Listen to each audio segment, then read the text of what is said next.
Welcome to the series A to Z of Insider Trading Compliances। हम लोग insider trading compliances की एक series कर रहे हैं।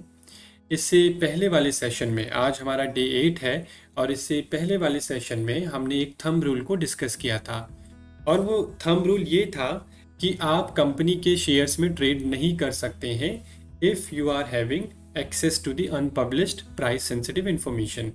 यानी कि अगर आपके पास यूपीएसआई है किसी कंपनी की तो उस कंपनी के शेयर्स में आप ट्रेड नहीं कर सकते हैं।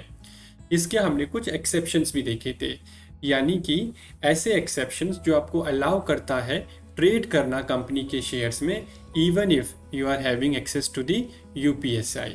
ऐसा ही एक एक्सेप्शन हमने डिस्कस किया था और वो एक्सेप्शन था ट्रेडिंग प्लान का। ट्रेडिंग प्लान का अगर मैं आपको बैकग्राउंड बताऊं तो पीआईटी रेगुलेशन 2015 में इसको इंट्रोड्यूस किया गया था और इसके पीछे जो रीज़न था इसको इंट्रोड्यूस करने का जो लॉजिक था वो ये था कि कंपनी में कुछ ऐसी पोजीशन होती हैं, कुछ ऐसी की पोजीशन होती हैं या टॉप मोस्ट पोजीशन होती हैं, जैसे कि managing director, whole time director, शायद किसी कंपनी में सीएफओ या फिर कोई और बिजनेस हेड भी इसमें आ सकता है। तो ये जो की पोजीशन होती हैं इनके पास परपेचुअल बेसिस पे अनपब्लिश्ड प्राइस सेंसिटिव इंफॉर्मेशन होती है। तो ऐसे में क्या ये की पोजीशन कंपनी के शेयर्स में कभी ट्रेड नहीं कर पाएंगे? तो इसके लिए ट्रेडिंग प्लान का कॉन्सेप्ट लाया गया।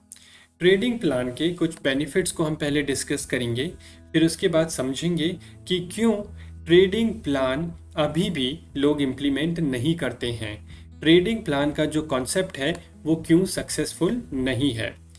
तो अगर मैं ट्रेडिंग प्लान के बेनिफिट्स की बात करूं तो अगर आपने as a designated person trading plan लिया हुआ है तो आपको ट्रांजैक्शन करने से पहले प्री ट्रेड अप्रूवल की रिक्वायरमेंट नहीं है। इसी तरह से जो कॉन्ट्रा ट्रेड की रेस्ट्रिक्शन होती है वो भी आप पे एप्लीकेबल नहीं होगी। कॉन्ट्रा ट्रेड का मतलब होता है कि 6 मंथ के अंदर आपको ऑपोजिट ट्रांजैक्शन नहीं करनी है। इसी तरह से एक रेस्ट्रिक्शन होती है ट्रेडिंग विंडो की, यानी कि जब कंपनी की ट्रेडिंग विंडो बंद होती है उस दौरान डेजिग्नेटेड पर्सन कंपनी के शेयर्स में ट्रेड नहीं कर सकते हैं। लेकिन अगर आपने ट्रेडिंग प्लान सबमिट किया हुआ है तो आप पे ट्रेडिंग विंडो की रेस्ट्रिक्शन एप्लीकेबल नहीं है। अब ये बेनिफिट्स को जब हम स्टडी करते हैं तो ऐसा लगता है कि ट्रेडिंग प्लान एक काफ़ी अच्छा टूल है और इस ट्रेडिंग प्लान को यूज़ करके हम लोग ट्रेड कर सकते हैं। लेकिन ये जितने भी बेनिफिट्स अभी मैंने यहाँ पे डिस्कस किए हैं, ये जो बेनिफिट्स हैं ये एब्सोल्यूट बेनिफिट्स नहीं है, ये सब कंडीशनल बेस्ड बेनिफिट्स हैं। तो अगर मैं बात करूँ ट्रेडिंग विंडो की, trading window generally listed companies बंद करती हैं क्वार्टरली बेसिस पे। मैंडेटरी बेसिस पे ट्रेडिंग विंडो को क्लोज करना होता है जब भी हम अपने क्वार्टरली फाइनेंशियल रिजल्ट्स को कंसिडर कर रहे हैं। फॉर एग्जाम्पल अगर हम जून क्वार्टर का एग्जाम्पल लें तो जून क्वार्टर मेरा एंड होता है 30 जून को। तो 1 जुलाई से लेके जब तक मेरी बोर्ड मीटिंग नहीं हो जाती फाइनेंशियल रिजल्ट्स के लिए उसके 2 दिन तक यानी कि 48 आवर्स तक मेरी जो ट्रेडिंग विंडो है वो बंद रहेगी। इसके अलावा अगर कंपनी में कोई और एक्टिविटी चल रही है, फॉर एग्जाम्पल मर्जर, एक्विजिशन या फिर बोनस का कोई मैटर चल रहा है और इसके चलते अगर कंपनी अपनी ट्रेडिंग विंडो बंद करना चाहती है so that is also possible, और वो कभी भी हो सकता है। उसके लिए कोई क्वार्टरली या फिर कोई पीरियोडिसिटी के हिसाब से हम लोग ट्रेडिंग विंडो को बंद नहीं करते हैं। जब भी रिक्वायरमेंट होगी, जब भी आपका इवेंट हो रहा है तब हमारी ट्रेडिंग विंडो बंद हो जाएगी। तो यहाँ पे समझने वाली बात यह है कि ट्रेडिंग प्लान के चलते इन एनी वेज, अभी हम उस कंडीशन को डिस्कस करेंगे, ट्रेडिंग प्लान के चलते इन एनी वेज ये जो फाइनेंशियल ईयर के लिए हमने ट्रेडिंग विंडो बंद की है इसमें आप ट्रेड कर ही नहीं सकते हो। यानी कि जब आप अपना ट्रेडिंग प्लान सबमिट करोगे तो ट्रेडिंग प्लान में फॉर एग्जांपल हमने अभी जून क्वार्टर को डिस्कस किया, तो अगर आप चाहें कि मैं 5 जुलाई को या 10 जुलाई को, मैं एक हाइपोथेटिकल एग्जांपल ले रहा हूं, तो यहाँ पे अगर आप चाहें कि मैं 5 जुलाई को कोई ट्रेड करूं और इसके लिए मैं ट्रेडिंग प्लान एडवांस में सबमिट कर दूं, तो क्या आप 5 जुलाई को यानी 5 जुलाई को ट्रेडिंग कर पाओगे? तो इसका आंसर है नो। क्यों? क्योंकि ट्रेडिंग प्लान में एक ब्लॉक पीरियड दिया हुआ है। इस ब्लॉक पीरियड के लिए आपको ट्रेडिंग प्लान सबमिट नहीं करना है। तो इसीलिए मैंने कहा कि ये जो बेनिफिट्स हैं, ये बेनिफिट्स एब्सोल्यूट नहीं है, बल्कि ये कंडीशनल हैं। तो अब हम देखते हैं कि कौन कौन से लिमिटेशंस हैं या कौन कौन से कंडीशंस हैं ट्रेडिंग प्लान के, जिसके चलते अभी भी डेजिग्नेटेड पर्सन ट्रेडिंग प्लान को यूज़ नहीं करते हैं। तो ये आप अभी स्क्रीन पे देख रहे हैं, ये है लिमिटेशंस। यहाँ पे मैंने कुछ लिमिटेशंस को मेंशन किया हुआ है। पहला है इररिवोकेबल, दूसरा 6 मंथ, फिर है 12 मंथ्स, स्टॉक एक्सचेंज का इंटीमेशन, एंड फिर ये ब्लॉक पीरियड की मैंने बात की थी। तो सबसे पहले इस ब्लॉक पीरियड को ही हम लोग डिस्कस करेंगे। ब्लॉक पीरियड क्या है, यानी कि कौन से पीरियड के लिए आप ट्रेडिंग प्लान नहीं दे सकते हो। एग्जाम्पल से इसको समझेंगे तो काफ़ी ईजिली हमें समझ में आएगा। हम लोग एग्जाम्पल लेते हैं जून क्वार्टर का ही। तो जून क्वार्टर जो मेरा एंड हो रहा है वो है 30th जून को। 30th जून से मुझे 20 डेज पीछे आना है, यानी कि 20 डेज अगर मैं पीछे आता हूँ और ये 20 ट्रेडिंग डेज है, यानी कि इसमें सैटरडे संडे इंक्लूड नहीं करने हैं, और अगर स्टॉक एक्सचेंज का कोई हॉलीडे था या जिस दिन ट्रेडिंग नहीं हो रही है उसको भी हमें एक्सक्लूड करना है। तो करीबन ये जो मेरी डेट आएगी कुछ 7 जून को आएगी। तो ये आप कैलकुलेट कर सकते हैं हर एक ईयर के लिए। तो 7 जून से आपका ब्लॉक पीरियड शुरू हो जाएगा, और ये कब तक रहेगा? ये रहेगा जब तक आप जून क्वार्टर के फाइनेंशियल रिजल्ट्स को बोर्ड में अडॉप्ट नहीं कर लेते हैं। यानी कि अगर मान लीजिए जून क्वार्टर के फाइनेंशियल्स को आप जुलाई 31 को अप्रूव कराना चाहते हैं, तो इस केस में जो आपका ब्लॉक पीरियड है वो 7 जून से शुरू होगा और 2 अगस्त तक, यानी कि 31 जुलाई के बाद भी हमें 48 आवर्स तक का वेट करना है। उसके बाद ही ये जो ब्लॉक पीरियड है ये खत्म होगा। और ये जो ब्लॉक पीरियड का कॉन्सेप्ट है ये हर एक क्वार्टर में चलेगा, यानी कि जैसे ही जून क्वार्टर का ब्लॉक पीरियड खत्म होगा, सितंबर का ब्लॉक पीरियड शुरू हो जाएगा। आपको मुश्किल से बीच में 10 या 15 दिन ट्रेड करने को मिलेंगे। तो ये डिपेंड करता है कि आपकी जो कंपनी है कब अपनी बोर्ड मीटिंग कर रही है फाइनेंशियल रिजल्ट्स के लिए। जितनी जल्दी आप बोर्ड मीटिंग करेंगे उतना ज़्यादा आपको टाइम पीरियड मिलेगा ट्रेडिंग के लिए।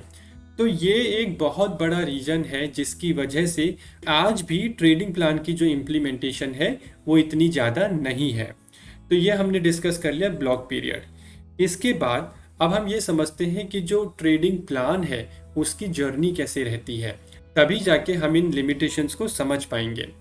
तो ट्रेडिंग प्लान की जर्नी शुरू होती है अगर आप एक डेजिग्नेटेड पर्सन हैं, एक एग्जाम्पल से समझ रहे हैं, और आपको ये लगता है कि आपके पास जो यूपीएसआई का एक्सेस है वो परपेचुअल बेसिस पे है। अब आज जो है आप अपना ट्रेडिंग प्लान सबमिट करना चाहते हैं। ट्रेडिंग प्लान जब आप सबमिट करेंगे तो ट्रेडिंग प्लान में क्या क्या आपको मेंशन करना है, अपना नाम, एड्रेस, ये जो आपकी पर्सनल डिटेल्स है ये तो आपको मेंशन करनी ही है। इसके अलावा आप कौन सी डेट को ट्रेड करना चाहते हो ये भी आपको मेंशन करना है। अगर आप स्पेसिफिक डेट मेंशन नहीं करना चाहते हैं तो आपको एक पीरियड मेंशन करना होगा। फॉर एग्जांपल मैं 1 अगस्त से 10 अगस्त के बीच में ये ट्रांजैक्शन करूँगा। इसके अलावा आपको नंबर ऑफ शेयर्स भी बताने होते हैं कि मैं 1000 शेयर्स ट्रेड करूंगा या 5000 शेयर्स ट्रेड करूंगा। अगर आप नंबर ऑफ शेयर्स नहीं बताना चाहते तो आप वैल्यू बता सकते हैं कि मैं 5 लाख या 10 लाख के शेयर्स ट्रेड करूंगा। इसके अलावा आपको नेचर ऑफ ट्रांजैक्शन भी बताना है, यानी कि आप बाय करने वाले हैं या सेल करने वाले हैं। तो अगर आप देखेंगे कंप्लीट डिटेल आपको देनी होती है ट्रेडिंग प्लान में। अब ये ट्रेडिंग प्लान आपने साइन किया और साइन करके कंप्लायंस ऑफिसर को दे दिया। कंप्लायंस ऑफिसर इस ट्रेडिंग प्लान को स्टॉक एक्सचेंज को फॉरवर्ड करता है, यानी कि ये जो ट्रेडिंग प्लान है ये सिर्फ इंटरनल डॉक्यूमेंट नहीं है, ये एक एक्सटर्नल डॉक्यूमेंट बन जाता है और ये पब्लिक एट लार्ज के लिए अवेलेबल होता है। तो ये एक इम्पॉर्टेंट बात है जो हमें समझनी है। अब 2 और कंडीशन है जो मैं आपको बता दूं ट्रेडिंग प्लान की जर्नी में। अगर आप आज ट्रेडिंग प्लान सबमिट कर रहे हैं और अगर आप चाहें कि आप नेक्स्ट वीक से ट्रेडिंग करना शुरू कर दें तो ये पॉसिबल नहीं है, क्योंकि जो मिनिमम गैप होना चाहिए आपके ट्रेडिंग प्लान के सबमिशन में प्लस फर्स्ट ट्रेडिंग में, वो 6 मंथ का गैप होना चाहिए। और ये 6 मंथ का गैप इसलिए होता है क्योंकि जो यूपीएसआई आज आप होल्ड कर रहे हैं, जिस यूपीएसआई का एक्सेस आपको आज है, उसको पब्लिक होने में 6 मंथ का रीजनेबल टाइम लगता है। तो ये एक अजम्पशन है। इस अजम्पशन के बेसिस पे रेगुलेशन में 6 मंथ का टाइम प्रिस्क्राइब्ड किया हुआ है। दूसरी जो कंडीशन है कि आपको वन गो में कम से कम 12 मंथ्स का ट्रेडिंग प्लान सबमिट करना है। तो ये हमारी दूसरी कंडीशन हो गई। अब हम अगर दोबारा से लिमिटेशंस को देखें तो ये ब्लॉक पीरियड था, ये हमने डिस्कस कर लिया। स्टॉक एक्सचेंज को इंटीमेट हुआ, ये भी हमने डिस्कस कर लिया। 12 मंथ का कम से कम आपको प्लान सबमिट करना है, ये डिस्कस हो गया है।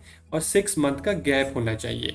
6 मंथ के गैप में एक और इम्पॉर्टेंट बात है कि मान लीजिए जो यूपीएसआई आप आज होल्ड कर रहे हैं वो 6 मंथ के बाद भी पब्लिक नहीं होती है।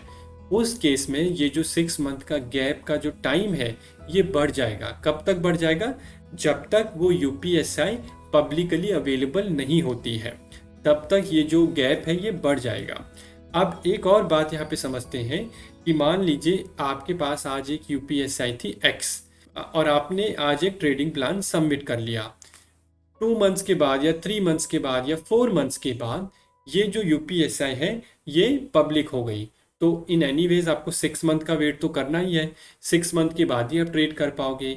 लेकिन जैसे ही आपका जो 6 मंथ खत्म हो रहा था, आपके पास एक नई यूपीएसआई आ गई। तो क्या इसका मतलब ये है कि आपको फिर से 6 मंथ का वेट करना पड़ेगा? नहीं। तो आपको सिर्फ उसी यूपीएसआई को कंसिडर करना है जो आपके पास सबमिशन के टाइम पे थी। वो यूपीएसआई अगर पब्लिक हो गई है और आपके 6 मंथ भी लैप्स हो गए हैं तो आप जो है ट्रेडिंग कर सकते हैं।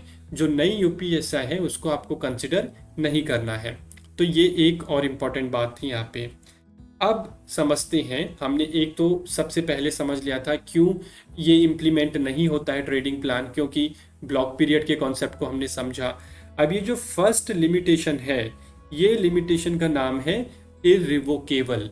यानी कि अगर आपने अपना ट्रेडिंग प्लान सबमिट किया है और उसमें डेट भी मेंशन की है, नंबर ऑफ शेयर्स भी मेंशन किए हुए हैं, आप बाय करोगे या सेल करोगे ये भी मेंशन किया हुआ है, तो आपको ट्रेड करना पड़ेगा। आप अपने ट्रेडिंग प्लान से डेविएट नहीं हो सकते हो। तो इस केस में उस टाइम पे मार्केट का क्या प्राइस है, आपको प्रॉफिट हो रहा है या लॉस हो रहा है, ये कुछ भी आपको कंसिडर नहीं करना है। अगर आपने ट्रेडिंग प्लान सबमिट किया है तो आपको ट्रेडिंग प्लान को एग्जीक्यूट करना पड़ेगा। तो ये भी एक बहुत बड़ा लिमिटेशन है। तो यहाँ पर हमने ट्रेडिंग प्लान के लिमिटेशंस को समझा, बेनिफिट्स को समझा और ये भी समझा कि इसकी जर्नी कैसे होती है। So this was all about trading plan. Thank you so much.